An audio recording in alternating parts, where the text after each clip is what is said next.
Welcome to another deep dive from the Cartoon Codex. Tonight, we're exploring something that might keep you up, rather than put you to sleep. But we're going to take our time with it, breaking down the darkest, most disturbing episodes that Family Guy has ever produced. This is going to be a comprehensive journey through over 2 decades of animated comedy that frequently cross the line from irreverent humor into genuinely unsettling territory. Family Guy started as Seth MacFarlane's answer to The Simpsons, a show about a dysfunctional Rhode Island family that could have been just another animated sitcom. But somewhere along the way, it became something else entirely. It became a show willing to tackle subjects that no other primetime cartoon would touch, often with a sledgehammer rather than surgical precision. And what began as edgy comedy evolved into episodes that dealt with domestic violence, suicide, systematic abuse, and moral bankruptcy in ways that left viewers genuinely uncomfortable. The show has been cancelled twice, brought back due to popular demand, and has now run for over 20 seasons. During that time, it's accumulated a library of episodes that range from harmlessly silly to profoundly disturbing. Some episodes were banned before they even aired. Others sparked national controversies. A few managed to be both critically acclaimed and deeply unsettling at the same time. What makes Family Guy's darkness different from other adult cartoons is how it oscillates between treating serious subjects with genuine gravity and then immediately undercutting that seriousness with a cutaway gag about a completely unrelated topic. This tonal whiplash creates a viewing experience that's uniquely disorienting. You're never quite sure if you're supposed to be horrified or if you're supposed to laugh at the horror. The show's relationship with darkness has evolved over time. Early seasons had dark moments, certainly, but they were usually brief and sandwiched between more conventional comedy. As the show progressed and the writers realized they could get away with more, the darkness deepened. Episodes became willing to spend 20 minutes on genuinely bleak subject matter, treating topics like domestic abuse or depression with an uncomfortable mix of seriousness and dark comedy. Part of what makes these dark episodes so effective, or depending on your perspective, so problematic, is that Family Guy has conditioned its audience to expect the unexpected.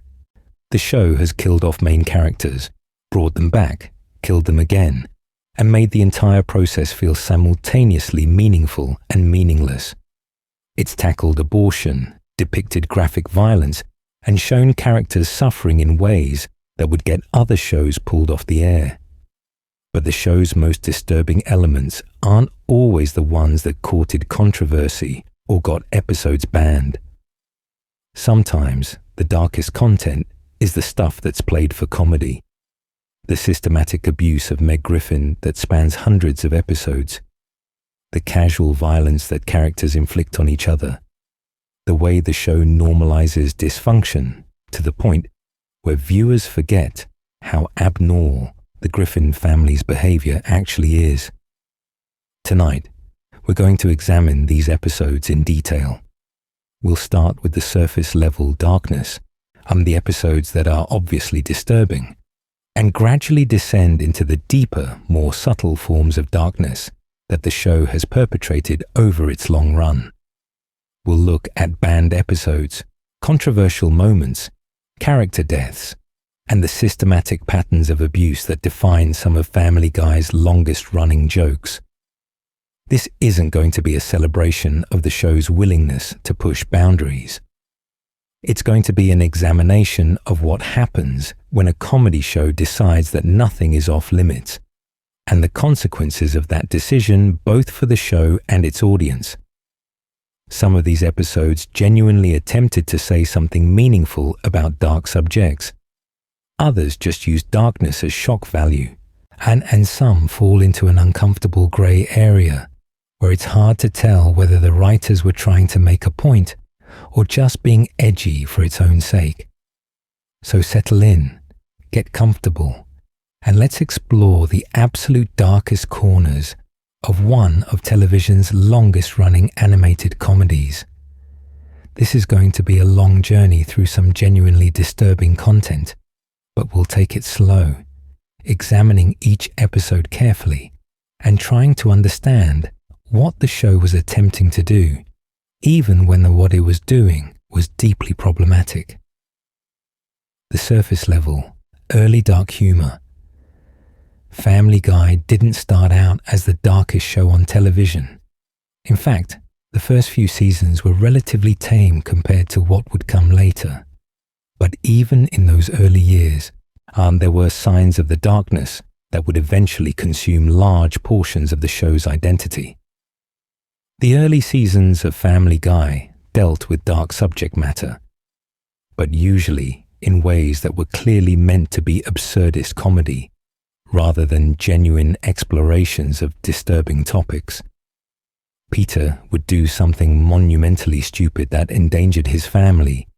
Someone would get hurt in an exaggerated cartoon way, and then everything would reset by the next episode. The show was following the standard sitcom formula, just with more cartoon violence and fewer moral lessons at the end.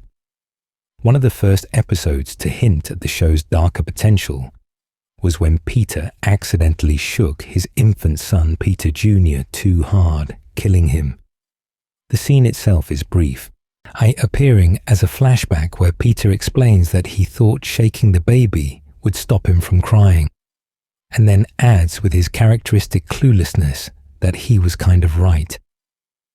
The joke is meant to be shocking, playing on the very real danger of shaken baby syndrome, but treating it as just another example of Peter's stupidity. What makes this moment particularly dark isn't just the subject matter, but how casually the show treats it. There's no mourning, no consequences, no acknowledgement that Peter killed his own child through negligence. It's just presented as a funny story about something dumb Peter did once. The episode moves on immediately, treating infanticide as just another punchline in Peter's long history of terrible decisions. This established a pattern that would define much of Family Guy's approach to dark humor, and the show would present genuinely horrifying scenarios, but undercut any emotional weight by treating them as absurd comedy rather than tragedy. Characters die, get maimed, suffer terrible fates, and then either come back or are forgotten entirely by the next scene. The episode Chitty Chitty Death Bang deals with Stewie's fear of the man at birthday parties who he believes is trying to kill him. While this is played for comedy, there's something genuinely unsettling about watching a baby experience such intense paranoia and fear. Stewie constructs elaborate weapons and traps, convinced he's fighting for his survival against a threat that doesn't actually exist. The episode doesn't really examine the implications of an infant having such severe anxiety and violent tendencies. It just uses it as a source for jokes. Another early episode that showed the show's willingness to go dark was when Peter becomes obsessed with winning a competition at the brewery where he works. His competitive nature spirals out of control to the point where he's sabotaging his friends and destroying relationships over something completely meaningless. The episode treats his obsessive behavior as comedy, but there's something genuinely disturbing about watching someone destroy their life over a trivial workplace contest. The show also began establishing its casual relationship with violence early on. The infamous chicken fights that Peter has with Ernie the giant chicken are presented as over-the-top action sequences, but when you actually watch them, they're depicting two individuals trying to murder each other over the most trivial of provocations. Buildings are destroyed, innocent bystanders are endangered, and both Peter and the chicken inflict what should be fatal injuries on each other. only to recover and continue fighting. These extended fight sequences are meant to be parodies of action movies, and they're certainly absurd enough to be funny. But they also establish that violence in Family Guy has no real consequences. Peter can be thrown through buildings, impaled on various objects, and subjected to injuries that would kill anyone in real life. And he just keeps going. This removed any stakes from the violence, making it simultaneously more extreme and less meaningful. The early seasons also began the pattern of Meg abuse that would become one of the show's most controversial running jokes. Initially, Meg was just an unpopular teenager who struggled to fit in at school, and her family was somewhat dismissive of her, but it was played as typical parental cluelessness rather than active cruelty. But even in these early episodes, you can see the writers testing how mean they could be to Meg before it stopped being funny. Peter would make comments about Meg being unattractive or unpopular, but they were usually brief throwaway lines rather than sustained attacks on her character. The show hadn't yet committed to making Meg's suffering a primary source of comedy. That would come later, but the groundwork was being laid in these early seasons. One episode that stands out from this era is when the family believes they're going to die because a satellite is falling toward their house. The way each family member spends what they think are their final moments reveals some genuinely dark truths about their characters, and Peter wastes time on trivial pleasures. Lois tries to maintain appearances, and the family as a whole fails to come together in any meaningful way. When they survive, there's no growth or change. They just go back to being the same dysfunctional people they were before. The show was also beginning to use cutaway gags to deliver dark humor that would be too disturbing to sustain in the main plot. These brief flashbacks or tangential scenes allowed the writers to make jokes about sensitive subjects without having to deal with the consequences. Peter could reference something horrifying he did in the past. The show would cut to a brief depiction of it, and then immediately return to the present, where it doesn't matter anymore, and this technique allowed Family Guy to make jokes about virtually anything, because the cutaways existed in a consequence-free zone. A character could die, be humiliated, or experience something terrible in a cutaway, and it wouldn't affect the main story at all. This created a strange disconnect where the show could be simultaneously making light of serious issues and telling a more conventional sitcom story. What's interesting about these early dark moments is how restrained they seemed compared to what would come later. The show was still finding its voice, still figuring out how far it could push the boundaries of network television.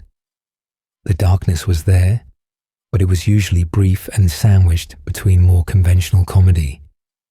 The writers hadn't yet realized that audiences would accept sustained darkness, that they could devote entire episodes to genuinely disturbing subject matter.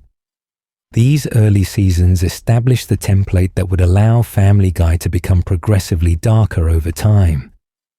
They showed that audiences were willing to laugh at things that probably shouldn't be funny.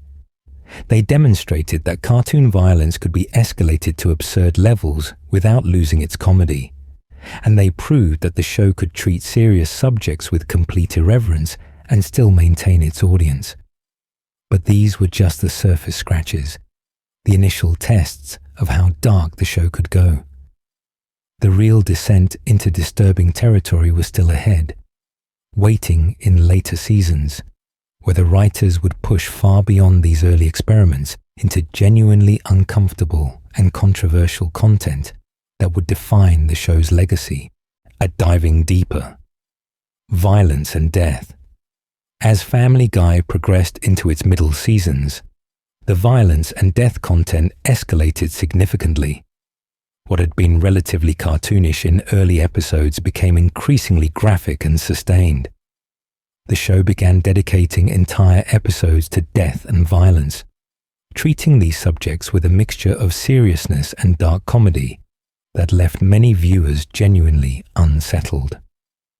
One of the most infamous examples of this escalation is the episode And Then There Were Fewer, which opened season 9 with a murder mystery that actually killed off several recurring characters permanently.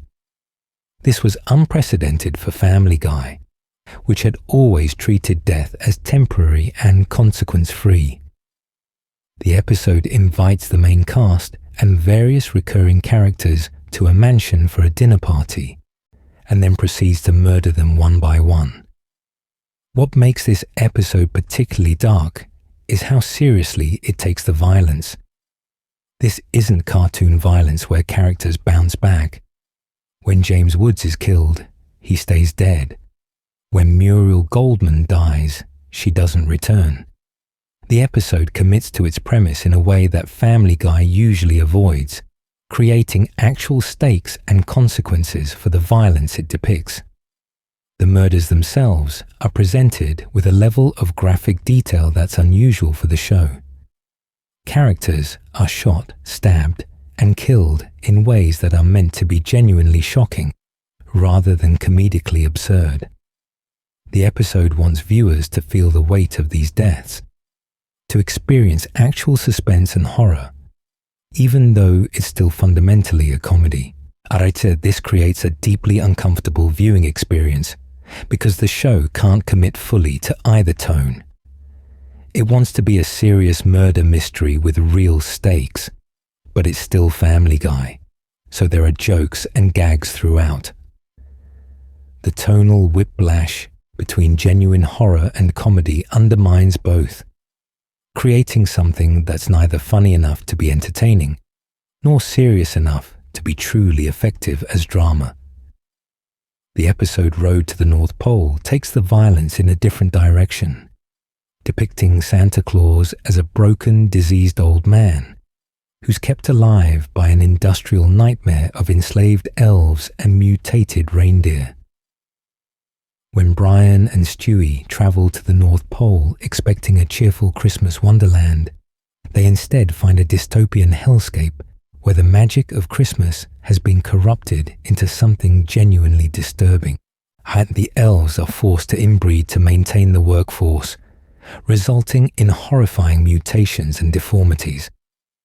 The reindeer have become feral carnivorous monsters that attack anyone who comes near them.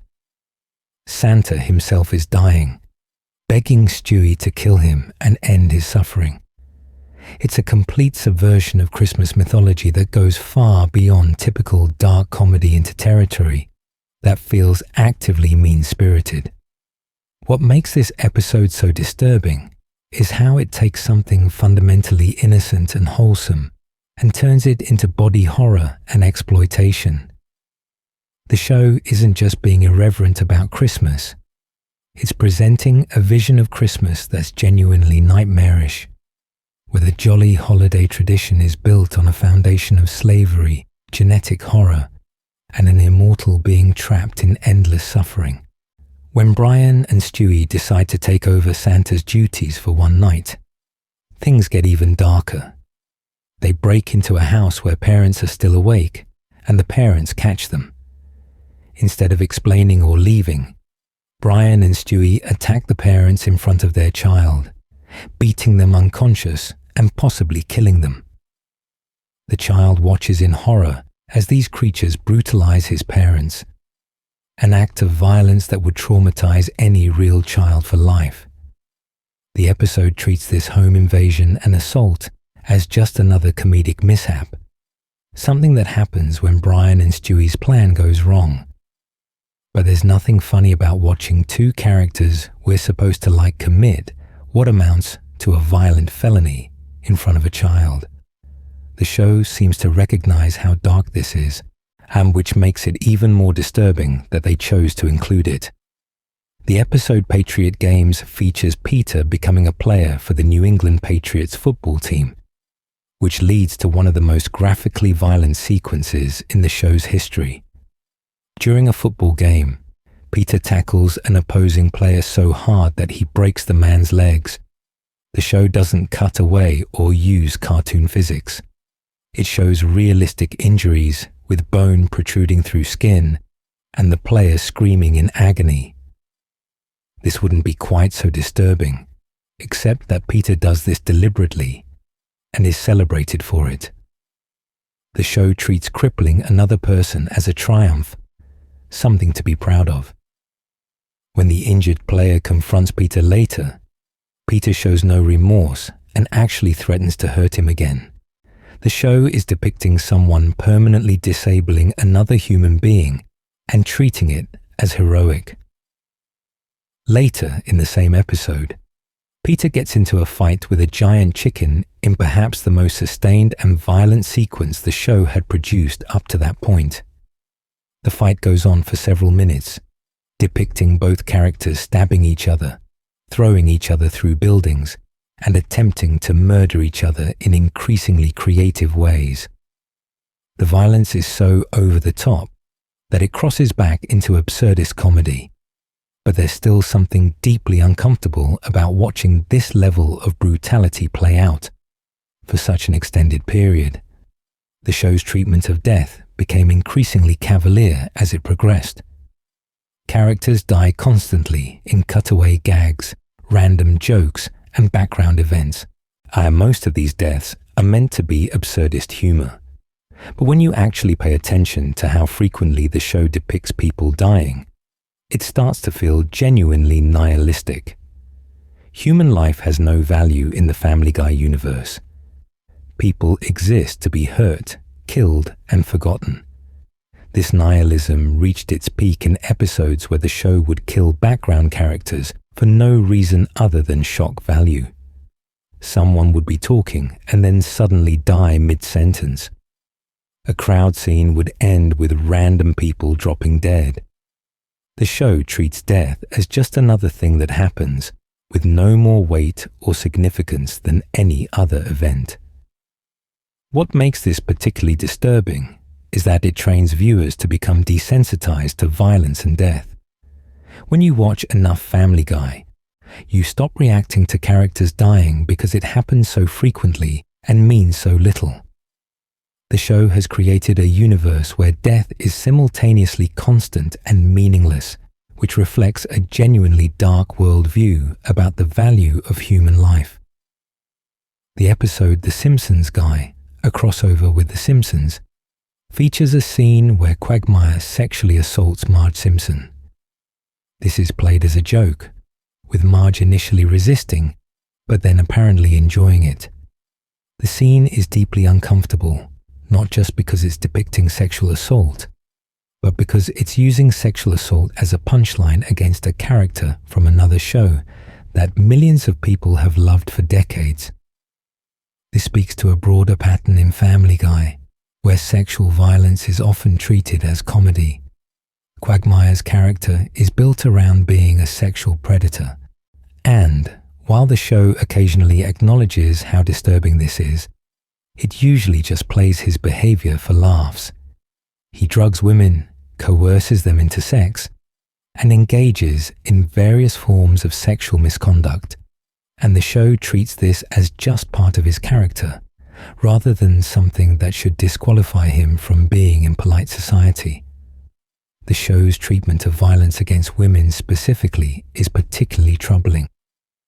Lois is frequently hurt, threatened, or endangered, and while this is usually meant to be absurdist comedy, there's something genuinely dark about how often the show depicts a woman being victimized by her husband or other male characters. The violence is rarely consequence-free when it's directed at female characters. It leaves marks, causes real pain, and is presented with more weight than the cartoon violence the male characters inflict on each other. One episode that exemplifies this disturbing treatment of violence is The Tan Aquatic with Steve Zissou, where Peter develops a compulsion to tan and becomes cruel to everyone around him. He pours boiling water on Lois, burns her with hot coffee, and subjects her to various forms of torture, all while she's powerless to stop him. The episode treats domestic violence as comedy, showing a husband deliberately hurting his wife and presenting it as just another example of Peter being stupid. What makes these violent episodes so disturbing isn't just that they depict violence, but that they depict violence without consequences. Characters are hurt, killed, or traumatized, and then the next episode everything is back to normal. And this creates a universe where actions don't matter, where you can do terrible things to people and it won't affect your relationships or your standing in the community.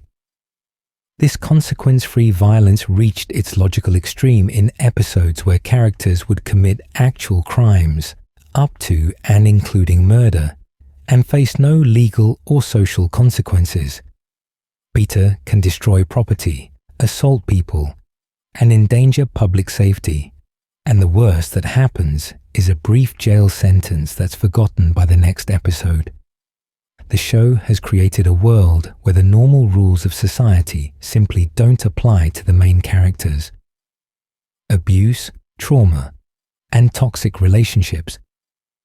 Perhaps nowhere is Family Guy darker than in its depiction of abusive relationships and systematic trauma. While the show occasionally attempts to address these subjects seriously, and more often it plays abuse for comedy, normalizing toxic behaviors and making light of genuine suffering in ways that are deeply problematic. The episode Screams of Silence, the story of Brenda Q, stands as perhaps the most controversial episode in the show's entire run when it comes to depicting domestic violence. The episode follows Quagmire's sister Brenda, who is in an obviously abusive relationship with her boyfriend Jeff. The abuse isn't subtle or ambiguous. Jeff hits Brenda in public, screams at her, threatens her, and controls every aspect of her life. What makes this episode so disturbing is how it tries to handle this serious subject matter while still being Family Guy. The show wants to condemn domestic violence and show how horrible it is, but it also can't resist making jokes about it. And this creates a deeply uncomfortable viewing experience where you're never sure if you're supposed to be horrified or if you're supposed to laugh. The episode shows Jeff hitting Brenda at a dinner party in front of everyone. When she tries to explain away the black eye and bruises, making excuses for his behavior, it's a realistic depiction of how abuse victims often protect their abusers. But then the show undercuts this serious moment with a cutaway gag or a joke, destroying any emotional weight the scene might have had. Quagmire and his friends decide that the only way to save Brenda is to murder Jeff. They take him into the woods on a fake hunting trip and attempt to kill him. This is presented as the morally correct choice, the only option when dealing with an abuser who won't stop. The show is literally advocating for vigilante murder as the solution to domestic violence. What's particularly troubling about this approach is what it implies about the real-world situation it's depicting. The episode suggests that abuse victims can't leave on their own, that the legal system won't help them, and that the only real solution is for someone to kill the abuser. While there's certainly truth to the idea that leaving an abusive relationship is extremely difficult and dangerous, presenting murder as the answer sends a deeply problematic message. The episode also engages in significant victim blaming. Quagmire gives Brenda a speech where he tells her that women are strong and shouldn't allow themselves to be treated as punching bags. This puts the responsibility for ending the abuse on Brenda rather than on Jeff, and it suggests that she's choosing to stay in the abusive relationship, rather than recognizing the complex psychological and practical factors that trap people in abusive situations. The speech is particularly galling coming from Quagmire, a character who is himself a sexual predator. The show has established that Quagmire routinely drugs women, coerces them into sex, and engages in various forms of sexual misconduct. Having him deliver a speech about respecting women and treating them with dignity is deeply hypocritical and undermines any point the episode might be trying to make. When the intervention fails and Brenda announces she's pregnant with Jeff's child, the situation becomes even darker.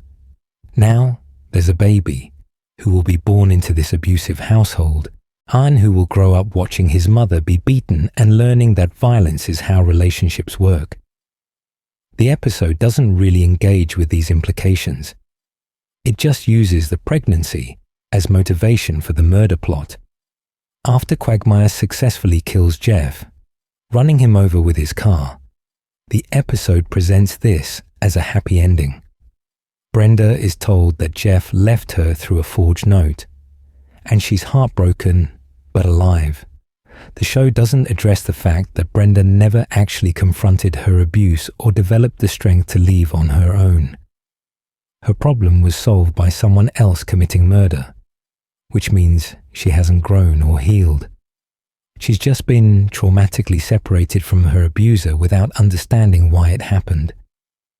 The episode also fails to address what happens next for Brenda. She's still psychologically damaged from years of abuse. She still has Stockholm Syndrome that makes her love her abuser. She's still going to raise a child alone while grieving for the man who beat her. The show presents the murder as solving everything, when in reality, it's just created a new set of problems. What makes this episode particularly insidious is that it pretends to care about domestic violence while actually spreading misinformation about it. It suggests that abuse victims just need to be strong enough to leave, that they're partially responsible for their own abuse, and that murder is an acceptable solution when other options fail. These are all dangerous ideas that could actually harm real abuse victims who might internalize these messages. The show later revealed in a different episode that Brenda died at some point after Jeff's death, appearing among a group of deceased characters. The show never explained how she died, but the implication is that she either found another abusive partner or was so traumatized by her experiences that she couldn't survive. This retroactively makes the entire Screams of Silence episode even darker, suggesting that killing Jeff didn't actually save Brenda at all. But the domestic violence in Screams of Silence isn't the only example of Family Guy depicting abusive relationships. Peter's relationship with Lois has troubling elements throughout the series. While their relationship is usually played for comedy, Peter regularly disrespects Lois, ignores her needs, cheats on her, and subjects her to various forms of emotional abuse. The show treats this as just Peter being Peter, rather than acknowledging it as the toxic behavior it actually is. In one episode, Peter becomes convinced that he needs to toughen up his family and subjects them to various forms of torture disguised as training. He forces them to endure extreme heat, physical pain, and psychological stress, all while telling himself that he's making them stronger. This is a classic pattern of abusive behavior, where the abuser justifies their actions as being for the victim's own good. The show also depicts financial abuse in several episodes. Peter regularly spends the family's money on ridiculous purchases without consulting Lois, leaving the family in financial crisis. He's gambled away their savings, bought absurd items they don't need, and made financial decisions that put his family at risk. This kind of financial control and irresponsibility is a form of economic abuse. But the show presents it as just another example of Peter's lovable stupidity. Lois isn't innocent in the toxic dynamic either. In multiple episodes, she's shown withholding affection or sex as a form of punishment or control. She manipulates Peter into doing what she wants by threatening to leave him, or by making him feel inadequate. While her behavior is usually in response to something terrible Peter has done, it's still a form of emotional manipulation that contributes to the unhealthy dynamic of their relationship. The show has also depicted Lois becoming violent when frustrated with Peter. In several episodes, she physically assaults him when he does something particularly stupid or hurtful. While this is usually played for comedy, it's still depicting domestic violence. The show treats violence from a woman toward a man as less serious than violence from a man toward a woman, which reflects problematic gender stereotypes about who can be an abuser. The relationship between Brian and women throughout the series is consistently toxic and abusive. Brian regularly manipulates women into sleeping with him through deception. He lies about his income, his accomplishments, and his intentions. He strings women along, cheats on them, and discards them when he's bored. The show occasionally calls out his behavior, but more often it treats his manipulative behavior as just part of who he is. In one particularly dark episode, Brian dates a woman with a serious illness, and it becomes clear that he's only with her because he likes the attention and sympathy he gets from being a caregiver. When she recovers and no longer needs him, he loses interest and tries to find ways to make her sick again. This is genuinely psychopathic behavior, treating another person's suffering as a tool for his own emotional gratification. The show also depicts Stewie as being psychologically abused by Lois through simple neglect and misunderstanding. While this is usually played for comedy, there's something genuinely sad about watching a baby who is clearly a genius being treated as just another infant by his mother. Stewie's violent fantasies about killing Lois can be read as a child's response to feeling unloved and unrecognized by his mother. The toxic relationship between Stewie and Brian deserves special attention because it's one of the show's central dynamics. While they're best friends, their relationship has deeply unhealthy elements. Brian is an adult who spends most of his time with a baby, which is inherently strange. Stewie is emotionally dependent on Brian in ways that aren't healthy for either of them. In the episode Herpy the Love Sore, Brian deliberately gives Stewie herpes through a blood brother ritual, knowing that he himself is infected. This is an act of incredible betrayal, potentially damaging Stewie's health for the rest of his life. The episode plays this for gross-out comedy, but it's actually depicting a trusted adult knowingly infecting a baby with a disease. Mental health and suicide content family. Guy's treatment of mental health and suicide is perhaps its most consistently problematic area. The show regularly makes light of depression, anxiety, and suicidal ideation in ways that range from insensitive to genuinely harmful. While other adult cartoons like BoJack Horseman have found ways to address mental health seriously within a comedy framework, Family Guy typically treats mental illness as either a punchline or as something that can be solved with simple solutions. The episode Brian and Stewie is unusual for Family Guy in that it's a bottle episode, featuring only 2 characters trapped in a bank vault for the entire runtime. Or what starts as a somewhat touching exploration of Brian and Stewie's friendship quickly descends into genuinely disturbing territory when Brian reveals that he keeps a gun in his safety deposit box because he's considered killing himself.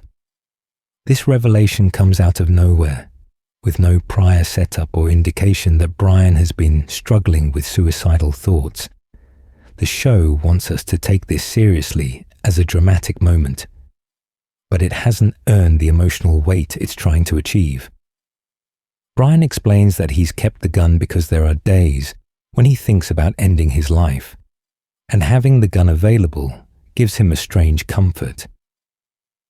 What's disturbing about this scene isn't just the subject matter, but how the show handles it. Stewie's response is to tell Brian that he loves him and needs him, which is sweet, but also problematic because it places the burden of Brian's continued existence on Stewie's need for him. This suggests that Brian should stay alive for others rather than for himself, which is a harmful message about suicide prevention. The episode also features one of the most grotesque sequences in Family Guy history, where Stewie soils himself and Brian has to clean it up. Eventually, Brian eats Stewie's feces to prevent the smell from overwhelming them in the confined space. He later eats Stewie's vomit for the same reason. While this is meant to be gross-out comedy, it's also deeply disturbing to watch a character debase himself to such an extent. This sequence can be read as a metaphor for the degrading aspects of deep depression, where people find themselves doing things they never thought they'd do just to survive another day. But the show doesn't really explore this potential meaning. It's just interested in the shock value of Brian eating Stewie's bodily waste, making what could be a meaningful moment about mental health into just another gross joke. The episode Are You Happy Now? Takes a more direct approach to depression, showing a character experiencing clinical depression. Actually, Family Guy doesn't have a direct equivalent to that SpongeBob episode, but it does have multiple episodes dealing with characters experiencing depressive episodes. One of the darkest examples is when Brian becomes severely depressed after his writing career fails to take off. He becomes unable to function, stops taking care of himself, and isolates from everyone who cares about him. The show depicts his depression with some accuracy, showing how it affects his daily life and relationships. But then it treats the depression as something that can be cured by a single good thing happening, which is not how clinical depression works. The show has depicted suicide attempts multiple times, usually playing them for dark comedy. Characters threaten to kill themselves, make preparations to do so, and in some cases, actually attempt it, only to be stopped or to fail in ways that are meant to be humorous. This treats suicide as just another source of comedy, rather than acknowledging it as a serious mental health crisis. In one episode, a character shoots himself in the head and survives, with the show depicting the graphic aftermath of a failed suicide attempt as comedy. And in another, someone tries to hang themselves and the rope breaks, leading to a series of slapstick gags. The show is using suicide as a setup for jokes, which sends the message that self-harm and suicidal behavior aren't serious issues deserving of genuine concern. Peter's behavior throughout the series often suggests undiagnosed mental health issues. His impulsivity, inability to consider consequences, rapid mood swings, and obsessive tendencies all point to possible ADHD, bipolar disorder, or other conditions. But the show never acknowledges that Peter might need mental health treatment. His behavior is just presented as him being stupid or impulsive, rather than recognizing it as potentially stemming from an underlying condition. The same is true for Stewie, whose violent fantasies, paranoia, and emotional instability would clearly indicate serious psychological issues if he were a real child. But the show treats his behavior as comedy rather than recognizing it as the cry for help it would be in reality. Stewie needs therapy and support, but instead he's surrounded by adults who either ignore his obvious distress or encourage his worst impulses. Meg's mental health is perhaps the most consistently neglected area of the show. She experiences severe depression, anxiety, and self-esteem issues as a result of constant abuse and rejection from everyone in her life. The show occasionally acknowledges that Meg is suffering, but then immediately undercuts that acknowledgement by having someone tell her to shut up or making a joke at her expense. In the episode Dial Meg for Murder, our Meg returns from a stint in juvenile detention as a hardened criminal who abuses her family. While this is presented as Meg standing up for herself, it's actually depicting someone who's been so traumatized by abuse that she's become an abuser herself. The show doesn't explore the psychological implications of this transformation. It just uses it as a source for comedy. Later in that same episode, Meg sexually assaults Peter in the shower, which the show plays as both disturbing and darkly comedic. This scene depicts trauma causing Meg to perpetrate sexual violence, but there's no real exploration of what this means for her character or her mental health. It's just another shocking moment that the show moves past without really examining. The episode Seahorse Seashell Party features Meg finally standing up to her family and telling them exactly how toxic and abusive they all are. She delivers a powerful speech about how Lois is a terrible mother, how Peter is a horrible father, and how Chris has been complicit in her abuse. The family is shaken by her honesty and starts to fall apart without Meg serving as their emotional punching bag. But instead of this being a moment of growth and change, Meg realizes that the family needs her to absorb all their dysfunction in order to function at all. She decides to go back to being their scapegoat, to accept abuse because it keeps the family from turning on each other. This is an incredibly dark message about codependency and abusive family systems. The episode suggests that Meg's role as the family's lightning rod is necessary and even noble. She's sacrificing her own mental health and well-being to keep the family together, and the show presents this as the right choice. This is a deeply harmful message that validates staying in abusive situations for the supposed greater good. What makes this particularly disturbing is that it reflects real patterns in dysfunctional families where one person becomes the identified patient or scapegoat. The family projects all their problems onto this one person, and if that person gets healthy or leaves, the family system collapses and has to find a new scapegoat. The show accurately depicts this dynamic, but then endorses it rather than condemning it. Meg's decision to accept her role as the family punching bag is presented as mature and selfless when it's actually a sign of severe psychological damage.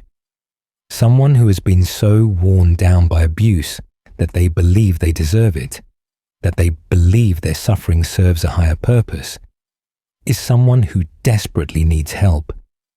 But the show treats her choice as the right one, teaching viewers that accepting abuse can be noble. Morally reprehensible episodes. Some Family Guy episodes go beyond being dark or disturbing and venture into territory that's genuinely morally reprehensible.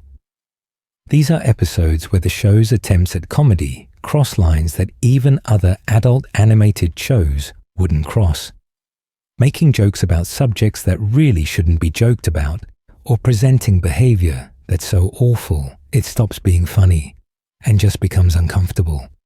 The episode Quagmire's Quagmire depicts Quagmire in an abusive relationship where his girlfriend is physically and emotionally abusing him.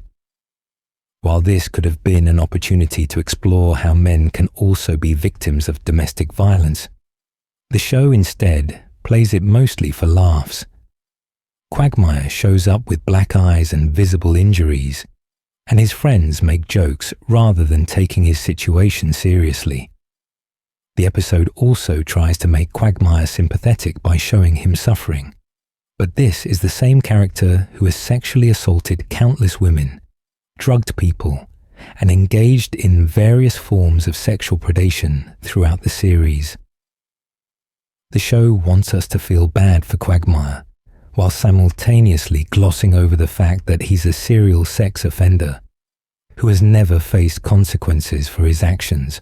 And when Quagmire's girlfriend ties him up and forces him to endure various forms of abuse, it's played as him getting a taste of his own medicine. But domestic violence isn't karmic justice. It's a serious crime regardless of who the victim is.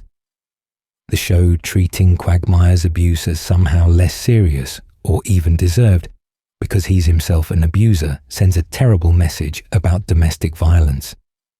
The episode When You Wish Upon a Weinstein was so controversial that Fox initially refused to air it, fearing it would be seen as anti-Semitic.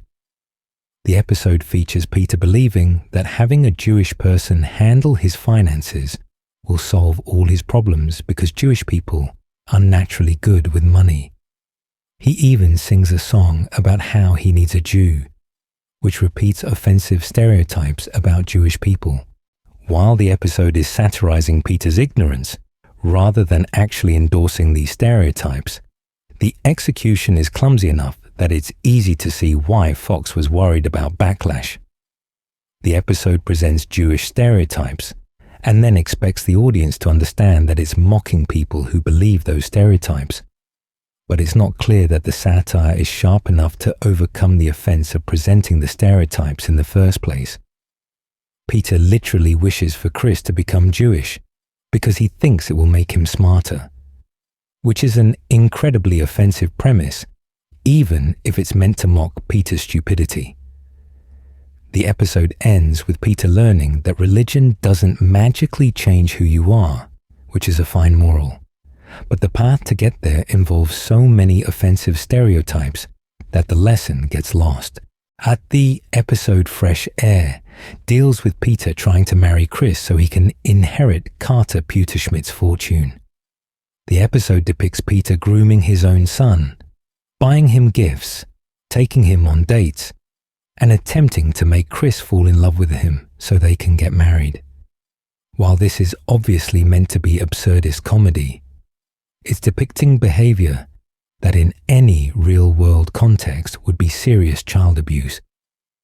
Peter taking his underage son on romantic dates and trying to seduce him crosses a line that shouldn't be crossed even in adult comedy. The episode treats incestuous grooming as just another of Peter's wacky schemes, rather than acknowledging how deeply disturbing and harmful this behavior would be in reality. The show is making light of predatory behavior toward children by having it come from a father toward his son. Later in the episode, Chris and Peter actually get married in a ceremony that's played for laughs. The other characters are disturbed by this development, but not enough to actually stop it from happening. The episode presents a father marrying his teenage son as weird and uncomfortable, but still ultimately acceptable if it leads to financial gain. The episode Turban Cowboy features Peter converting to Islam and eventually joining a terrorist cell.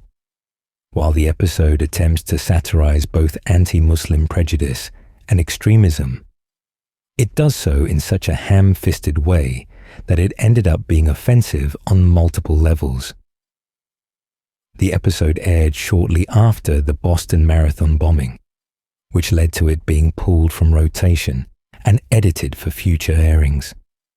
The episode's treatment of Islam is superficial at best and actively offensive at worst. It reduces an entire religion to a series of stereotypes and then uses those stereotypes as comedy fodder.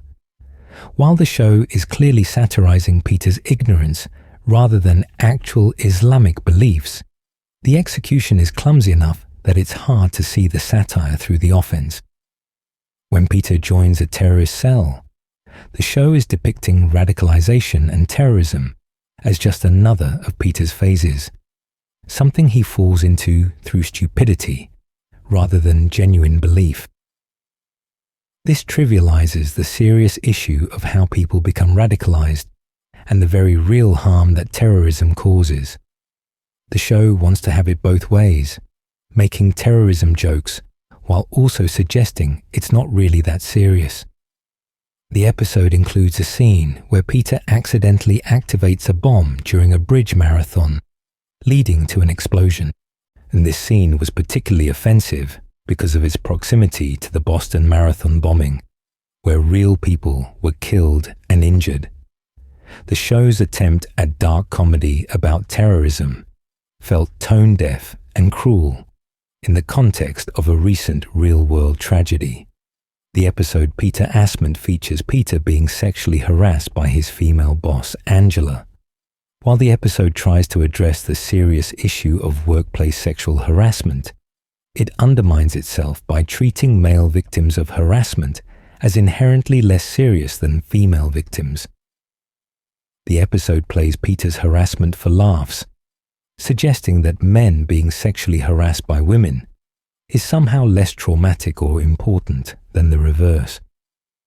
Angela repeatedly touches Peter inappropriately, makes unwanted advances, and threatens his job if he doesn't comply with her demands. And this is textbook sexual harassment and abuse of power. But because Peter is a man and Angela is a woman, the show treats it as comedy rather than the serious violation it actually is. This reinforces harmful gender stereotypes about who can be a victim of sexual harassment.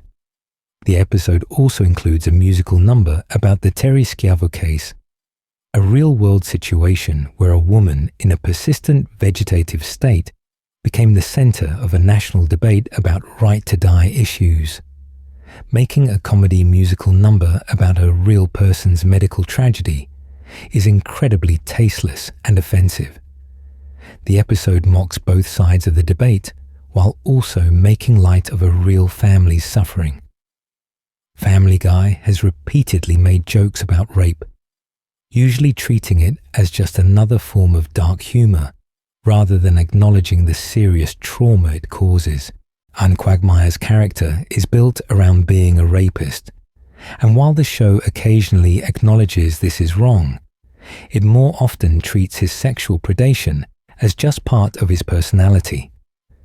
The show has depicted him drugging women, coercing them into sex, and engaging in various forms of sexual assault, all while treating him as a lovable scamp rather than a violent criminal.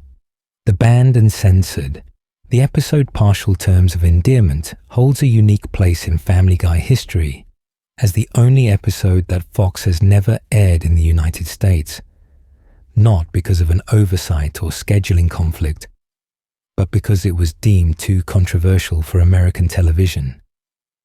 The episode deals with abortion, and a subject so politically charged that Fox executives decided the financial and political risks outweighed any artistic merit the episode might have. The episode's premise involves Lois agreeing to be a surrogate for an old college friend who can't have children. Everything seems fine until the friend and her husband die in a car accident, leaving Lois pregnant with a baby that has no biological parents. She's faced with the choice of either carrying the pregnancy to term and putting the baby up for adoption, or getting an abortion. What makes this episode particularly notable is how even-handed it attempts to be about the abortion debate. The show presents arguments from both sides, with Peter initially supporting abortion before being swayed by anti-abortion activists, then changing his mind again after talking to Brian. Lois struggles with the decision genuinely, weighing the moral, practical, and emotional factors involved. The episode doesn't shy away from depicting the arguments made by both pro-choice and pro-life advocates.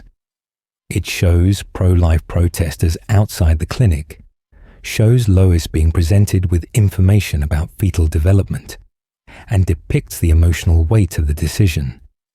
But it also shows the practical considerations, the bodily autonomy arguments, and the difficulty of making such a personal choice. In the end, Lois decides to have an abortion, and the show doesn't punish her for this choice. She's not depicted as having made the wrong decision or as being traumatized by it. She makes a difficult choice based on her own circumstances and values, and the show respects that choice even as it presents other viewpoints. What's interesting about Fox's decision to ban the episode is that it wasn't based on the content being too graphic or offensive in the traditional sense. The abortion itself isn't shown, and the episode doesn't include anything more explicit than what appears in regularly aired episodes. Fox was concerned about the political controversy, the potential advertiser backlash, and the organized protests that an episode about abortion might generate. Fox President Kevin Riley explained that the decision came down to money more than morality. Advertisers were nervous about being associated with an abortion-themed episode, and during a period of economic uncertainty, Fox didn't want to risk losing revenue. Riley even admitted that he thought the episode handled the subject matter well, but that commercial concerns overrode artistic ones. The episode did air in the United Kingdom on BBC Three, where it was received as just another episode of Family Guy rather than a major controversy. This highlights how much of the controversy was specifically about American political divisions over abortion, rather than the episode's actual content. In countries where abortion isn't as politically polarizing, the episode was unremarkable. The episode is available on DVD in the United States, but it's not streaming on any platform and has never been broadcast on American television. This creates a strange situation where an episode that the creators believe handles a difficult subject thoughtfully is less accessible than episodes featuring graphic violence, sexual content, and other potentially objectionable material. Before partial terms of endearment, and the episode When You Wish Upon a Weinstein was Family Guy's banned episode. Fox initially refused to air it due to concerns that its depiction of Jewish stereotypes would be seen as anti-Semitic. The episode eventually aired on Adult Swim in 2003 and on Fox in 2004, but its initial ban showed how nervous networks could be about content that might offend religious or ethnic groups. The difference between these two banned episodes is telling. When You Wish Upon a Weinstein was eventually deemed acceptable for broadcast after the controversy died down and the political climate changed. Partial terms of endearment remains banned over a decade after it was produced, suggesting that abortion is such a sensitive subject in American politics that no amount of time will make the episode safe to air. Family Guy has had numerous other episodes censored or edited for content, though not banned outright. The episode Seahorse Seashell Party was edited to remove drug references when it was included in streaming services. The episode features the family consuming magic mushrooms, and while this is played for comedy, it was deemed too explicit a depiction of illegal drug use for some platforms. The episode Road to the Multiverse was censored in various countries for its depictions of different realities. The universe where everyone is mentally disabled was removed from broadcasts in some regions. The universe where everyone is drawn in different animation styles was edited to remove references to controversial topics. Different countries have different standards for what's acceptable, and Family Guy has run afoul of many of them. Several episodes have been pulled from rotation or edited after tragic real-world events. The episode Turban Cowboy was edited to remove scenes of a bridge explosion after the Boston Marathon bombing. The episode Screams of Silence was pulled from some platforms after concerns were raised about its depiction of domestic violence.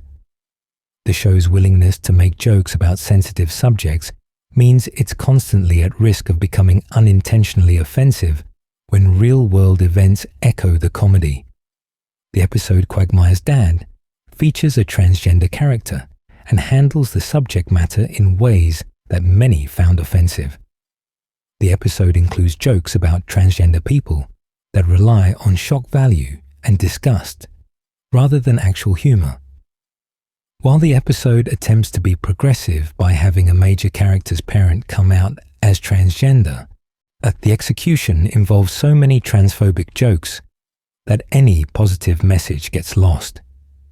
Brian unknowingly sleeps with Quagmire's father after her transition, and when he finds out, he reacts by vomiting repeatedly for an extended sequence.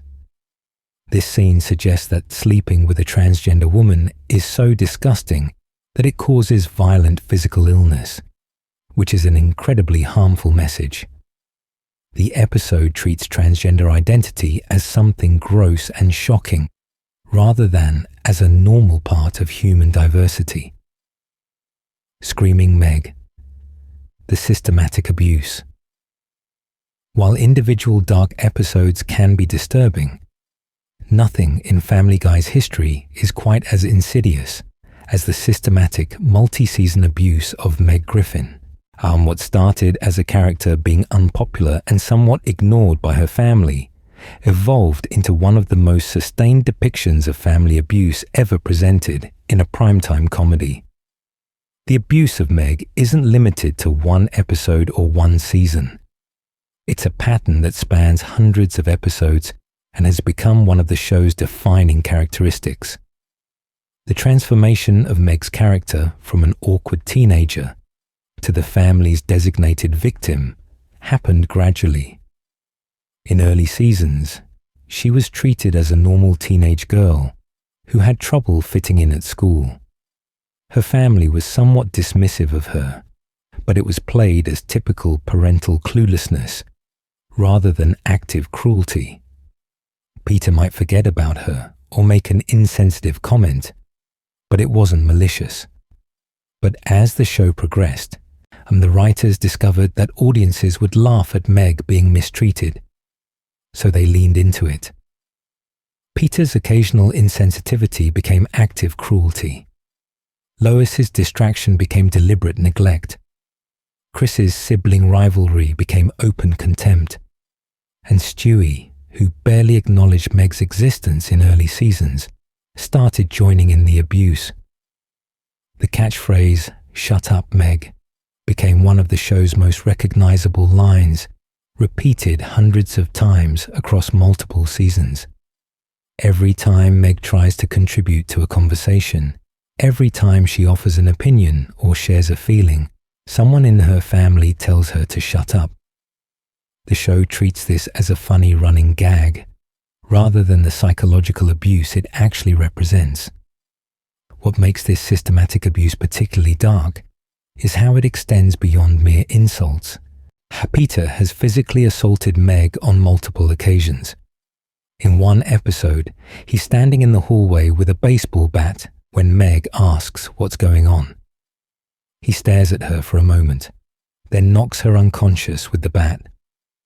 This isn't slapstick cartoon violence. It's a father seriously injuring his daughter for no reason. The show has depicted Peter selling Meg into slavery to pay off a debt. He's traded her for merchandise. He's completely forgotten she exists. He's actively tried to erase her from existence.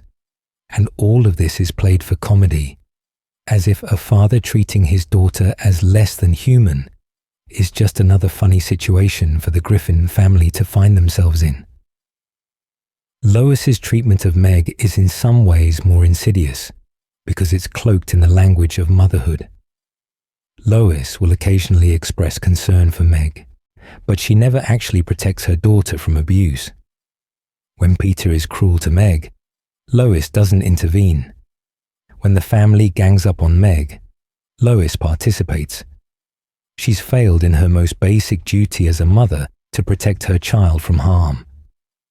The show has depicted Lois actively competing with Meg for male attention, using her sexuality to embarrass her daughter and reinforce that Meg is unattractive and undesirable.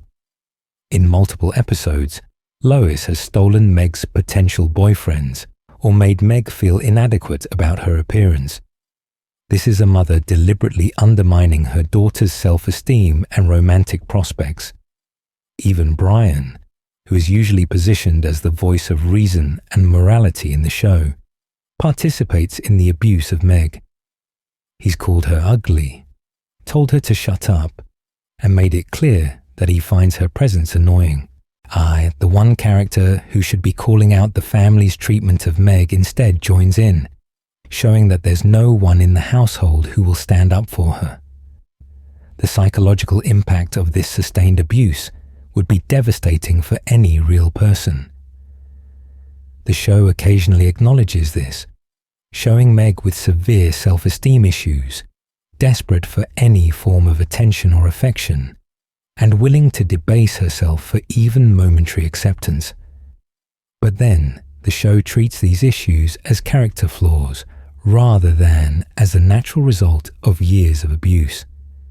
In the episode Dial Meg for Murder, Meg returns from a brief stint in juvenile detention as a hardened criminal who beats up her family and takes control of the household. While this is presented as Meg finally standing up for herself, it's actually showing how abuse can turn victims into abusers. Meg has been so damaged by her family's treatment that she's become violent and cruel herself. The episode includes a scene where Meg sexually assaults Peter in the shower, which is presented as both disturbing and darkly comedic. This is a daughter who has been so warped by abuse that she's now perpetrating sexual violence against her father. The show doesn't really explore the psychological implications of this. It just uses it as shock value before having Meg return to being the family punching bag. The episode Seahorse Seashell Party features Meg finally confronting her family about their abuse. Under the influence of mushrooms, she tells them exactly how terrible they are. She calls out Lois for being a bad mother, Peter for being a horrible father, and Chris for being complicit in her mistreatment. The family is shaken by her honesty and starts to fall apart without Meg absorbing all their dysfunction. But instead of this leading to change and growth, Meg realizes that the family needs her to be their scapegoat. Without someone to abuse, they turn on each other and become dysfunctional in new and worse ways. Meg decides to go back to accepting abuse because it keeps the family together. She literally chooses to be abused for the supposed greater good. This episode presents one of the darkest messages in all of Family Guy. It suggests that Meg's abuse is necessary for the family to function, that she serves a vital role as their emotional punching bag, and that her sacrifice is noble rather than tragic. The show is actively endorsing the idea that some people need to accept abuse to keep the peace. The pattern of Meg abuse has real-world implications that the show doesn't seem to consider.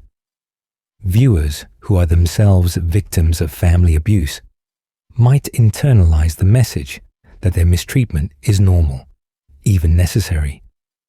Young women who identify with Meg might learn that it's acceptable for families to have a designated victim, that some people are just meant to be punching bags. Mila Kunis, who voices Meg, has talked about how people constantly yell "Shut up, Meg" at her in public. What started as a comedy catchphrase has become a form of harassment that the actress has to endure. The line between fiction and reality has blurred to the point where real people feel entitled to mimic the abuse they see on the show. The show has made half-hearted attempts to address the Meg abuse in recent seasons, with some episodes showing the family being kinder to her or acknowledging that they've treated her badly. But these moments are inconsistent and often forgotten by the next episode. The systematic abuse of Meg is too baked into the show's DNA to be easily reversed. What makes the Meg abuse particularly disturbing is that it's not presented as something the show condemns. It's not positioned as an example of how not to treat family members or as a satire of toxic family dynamics. It's just treated as funny, as entertainment, as something viewers are supposed to enjoy rather than be disturbed by. The show has created a character who exists primarily to be mistreated and has spent hundreds of episodes finding new ways to abuse her. This isn't dark comedy where the darkness serves a purpose or makes a point. It's just cruelty for cruelty's sake, packaged as comedy and sold to millions of viewers who have learned to laugh at a teenager being systematically destroyed by the people who should love and protect her most. The absolute darkest. There are episodes of Family Guy that go beyond dark comedy and venture into territory that feels genuinely disturbing on a fundamental level. These are episodes that don't just push boundaries or court controversy. They depict content that's hard to watch even for fans of dark humor. Content that makes you question what the show was trying to achieve and whether it was worth achieving. The episode Brian and Stewie, despite being critically acclaimed and praised for its emotional depth, contains one of the most genuinely disturbing sequences in the show's entire run. When Stewie soils himself and Brian realizes they have no way to clean it up in the sealed bank vault, Brian makes the decision to eat Stewie's feces to prevent the smell from becoming overwhelming. The scene is played completely straight. There's no cutaway to something else, no joke to undercut the horror of what's happening. The show makes you watch Brian consume Stewie's feces in what's meant to be both a grotesque moment and a demonstration of the depths of Brian's devotion to Stewie. Later, Brian eats Stewie's vomit for the same reason, creating a cycle of degradation that's genuinely hard to stomach. What makes this sequence so disturbing isn't just the gross out factor, though that's certainly present. It's that the show is depicting a character debasing himself in the most humiliating way possible, and it's not being played for comedy. This is meant to be a sincere demonstration of love and friendship, which makes it even more uncomfortable to watch. The show is asking us to find something beautiful in Brian eating shit. The psychological horror of being trapped in a confined space with no way out, forced to consume waste to survive, is genuine nightmare fuel. The episode treats it as a bonding experience rather than the traumatic event it would be in reality. Both Brian and Stewie should be deeply traumatized by this experience, but it's never mentioned again after this episode ends. The episode also features Brian revealing that he keeps a gun in his safety deposit box because he's contemplated suicide. And this confession comes out of nowhere and is deeply unsettling because it recontextualizes Brian's character. We've been watching someone who is casually suicidal, who keeps the means of ending his life readily available just in case. The show wants this to be a touching moment of vulnerability, but it's actually revealing a character in severe psychological crisis. The episode Road to the North Pole depicts a version of Christmas that's genuinely nightmarish. When Brian and Stewie travel to the North Pole, they discover that Santa is a dying, diseased old man being kept alive by an industrial hellscape of enslaved elves and mutated reindeer. The elves are forced to inbreed to maintain the workforce, resulting in horrific mutations and deformities. The show doesn't just hint at this horror. It shows it in graphic detail. The elves have extra limbs, missing eyes, twisted bodies, and are clearly suffering. They're trapped in a factory system that treats them as expendable resources, worked to death, and replaced with their own grotesquely mutated offspring. This is body horror and slavery, combined into a vision of Christmas that's genuinely disturbing. The reindeer have become feral, carnivorous monsters that attack anything that comes near them. These aren't Rudolph and friends. They're dangerous predators that have been warped by whatever dark magic keeps them flying. When Brian and Stewie encounter them, the reindeer try to kill them, turning Christmas mythology into a survival horror scenario. Santa himself begs Stewie to kill him and end his suffering. He's an immortal being trapped in endless misery, are forced to oversee this nightmare factory because the world's demand for Christmas has turned his magical workshop into an exploitative industrial complex. The show is depicting the commercialization of Christmas as literal slavery and suffering, and it's not being subtle about it. When Brian and Stewie decide to take over Santa's duties for one night. They break into a house and brutally assault the parents in front of their child. They beat two people unconscious in their own home while their child watches in horror. This is a home invasion and felony assault played out in graphic detail, with the child screaming providing the soundtrack. The show tries to play this for comedy, but there's nothing funny about watching two characters we're supposed to like commit what amounts to attempted murder in front of a child. The trauma that child would experience from watching his parents be beaten by creatures breaking into his house would last a lifetime. The show treats it as just another wacky mishap in Brian and Stewie's adventure.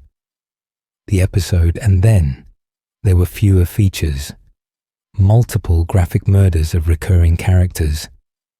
James Woods is shot in the head. Characters are stabbed, shot, and killed in ways that are meant to be genuinely shocking. The episode commits to its murder mystery premise in a way that makes the violence feel more real than typical Family Guy cartoon violence. What makes this particularly dark is that these deaths are permanent. The show actually killed off characters and removed them from future episodes. This wasn't cartoon violence where everyone comes back. These were actual deaths that had actual consequences for the show's universe. The writers decided that shocking the audience with permanent deaths was worth losing characters they'd spent years developing. The episode screams of silence. The story of Brenda Q depicts domestic violence in graphic detail. Jeff hits Brenda in front of people. She has visible bruises and black eyes.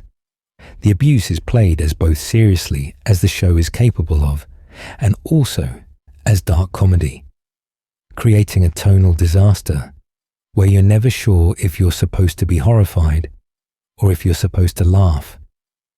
When the episode ends with Quagmire murdering Jeff by running him over with his car, it's presented as a happy ending. The show is celebrating vigilante murder as the appropriate response to domestic violence. Jeff's death is meant to be satisfying, a bad guy getting what he deserves, but is also depicting cold-blooded murder as heroic. The absolute darkest element of Family Guy might be how it's normalized truly horrific behavior over hundreds of episodes. Viewers have become so desensitized to violence, abuse, and disturbing content that they don't react to things that should be shocking. The show has trained its audience to laugh at things that aren't funny, to accept behavior that shouldn't be acceptable, and to find entertainment in genuine darkness. This desensitization is perhaps more disturbing than any individual episode because it represents a fundamental shift in how viewers engage with content. When you can watch a father abuse his daughter hundreds of times and it becomes just background noise, when graphic violence stops registering as violence, and when systematic cruelty becomes just another running gag, something fundamental has shifted in the relationship between viewer and content. Behind the scenes, controversy and backlash. The darkness of Family Guy's content hasn't gone unnoticed or uncriticized. The show has been at the center of numerous controversies, faced organized boycotts, lost advertisers, and been the subject of think pieces about whether adult animation has gone too far. Understanding these controversies helps contextualize why the show made the choices it did and what impact those choices had beyond just the episodes themselves. The Parents Television Council has targeted Family Guy repeatedly, citing it as one of the worst shows on television for children, despite it airing in a late-night time slot and being clearly marketed to adults. The PTC has organized letter-writing campaigns to advertisers, encouraged boycotts, and generally positioned Family Guy as a symbol of declining moral standards in television. While much of the PTC's criticism can be dismissed as pearl-clutching from an organization that objects to any adult content on television, their complaints about Family Guy's content aren't entirely without merit. The show does air on broadcast television where children might access it. It does depict content that would be harmful for young viewers. And it does treat serious subjects like domestic violence and sexual assault as comedy in ways that could influence how viewers perceive these issues. The show has lost multiple advertisers over controversial content. After particularly offensive episodes, companies have pulled their advertisements and costing Fox revenue and creating financial pressure to tone down the content. But the show's writers have generally resisted this pressure, viewing it as censorship and an attack on creative freedom. Seth MacFarlane himself has been at the center of many of these controversies. As the creator and executive producer, he's ultimately responsible for the content that airs. He's defended the show's right to tackle controversial subjects and make offensive jokes, arguing that comedy should be allowed to push boundaries and that audiences who don't like it can simply not watch. But MacFarlane has also admitted that some episodes went too far or handled sensitive subjects poorly. He's acknowledged that the Meg abuse became excessive and problematic. He's admitted that certain jokes about race, gender, and sexual orientation didn't age well. These admissions suggest some awareness that the show's pursuit of edginess sometimes crossed into genuine harm.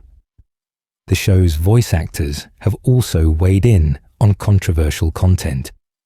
Mila Kunis has talked about how the Meg abuse affects her in real life, with people constantly telling her to shut up in reference to her character.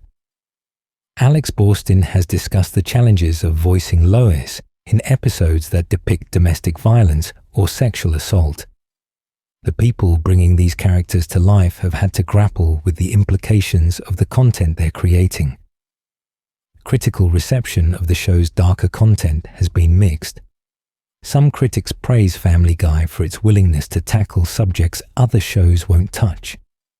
They argue that the show's irreverence serves a purpose, exposing hypocrisy and challenging viewers to examine their own assumptions. These defenders see the show as satirical commentary that's been misunderstood by people who take it too literally. Other critics argue that Family Guy's darkness is lazy and mean-spirited, that the show uses shock value as a substitute for actual comedy, and that its treatment of serious subjects does real harm by normalizing abuse and violence. These critics point to episodes like Screams of Silence as examples of the show failing to handle serious subjects with the care they require. The debate over whether Family Guy's dark content is satire or just offensive has raged for years without resolution. The show itself seems uncertain about what it's trying to be. Some episodes clearly attempt satirical commentary on serious issues. Others just use darkness for shock value with no deeper meaning. And many fall somewhere in between, creating ambiguity about whether the darkness serves a purpose or is just there for its own sake. The show's influence on other adult animated comedies has been significant. Programs like American Dad, The Cleveland Show, and numerous other adult cartoons have followed Family Guy's lead in pushing boundaries and exploring dark subject matter. This has led to an entire genre of adult animation that's defined by its willingness to be offensive and disturbing. Whether this influence has been positive or negative for television as a whole is debatable. On one hand, Family Guy helped create space for adult animation to tackle serious subjects and explore darker themes. On the other hand, it created a template where shock value and offensiveness became substitutes for actual creativity and insight. The show's legacy will likely be defined by this tension between its groundbreaking willingness to tackle taboo subjects and its frequent failure to handle those subjects responsibly. Future generations will have to decide whether Family Guy's darkness represents important commentary on American society, or just represents the worst impulses of early 21st century entertainment. So there you have it. We've journeyed through over 20 years of Family Guy's darkest content, examining episodes that pushed boundaries, crossed lines, and sometimes fell into an abyss of their own making. From banned episodes to systematic abuse, from graphic violence to psychological horror, Family Guy has explored depths of darkness that most primetime comedies wouldn't dare to approach. What makes this darkness particularly notable is how it's been integrated into a mainstream comedy that millions of people watch regularly. This isn't some obscure underground show making transgressive art for a small audience. It's a highly successful primetime animated series that's been on the air for over 2 decades, proving that there's a massive audience for content that's willing to be genuinely disturbing. Whether you view Family Guy's dark content as brave boundary pushing or irresponsible exploitation probably depends on your personal values and what you think comedy should be allowed to do. The show has certainly started conversations about where the line is between satire and offense, between dark comedy and genuine harm. What's undeniable is that these dark episodes have had an impact. They've influenced other shows, sparked controversies, changed the landscape of what's acceptable in adult animation, and created a legacy that will be debated for years to come. If you enjoyed this deep dive into Family Guy's darkness, make sure to like and subscribe to the Cartoon Codex. We'll be back with more comprehensive explorations of animated television's most interesting and controversial moments. Thanks for watching, and sleep well, if you can, after all that darkness.